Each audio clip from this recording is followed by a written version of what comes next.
جب یہ صورت نازل ہوئی، مفسرین لکھتے ہیں کہ اللہ کے رسول صلی اللہ علیہ وسلم آخرت کے کاموں میں اور زیادہ محنت کرنے لگے،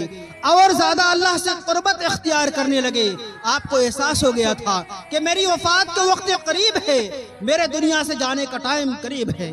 میرے بھائی، اللہ کے رسول صلی اللہ علیہ وسلم حضرت معاذ بن جبل رضی اللہ تعالیٰ عنہ کو یمن کی طرف روانہ کر رہے ہیں، یمن کا گورنر بنا کر انہیں روانہ کر رہے ہیں۔ معاذ بن جبل رضی اللہ تعالیٰ عنہ اپنی سواری کے اوپر سوار ہیں، اللہ کے رسول صلی اللہ علیہ وسلم انہیں وصیتیں کر رہے ہیں، انہیں نصیحتیں کر رہے ہیں، انہیں سمجھا رہے ہیں۔ سمجھاتے سمجھاتے اللہ کے رسول صلی اللہ علیہ وسلم نے فرمایا، یا معاذ عسى اللہ تلقانی بعد عامی ھذا، اے معاذ، ہو سکتا ہے کہ آئندہ سال تمہاری ملاقات مجھ سے نہ ہو، میری ملاقات تم سے نہ ہو۔ حضرت معاذ بن جبل رضی اللہ تعالیٰ عنہ زارو قطار رونے لگے، کہا، اے اللہ کے رسول، آپ ہم سے رخصت ہو جائیں گے، آپ ہم سے بچھڑ جائیں گے۔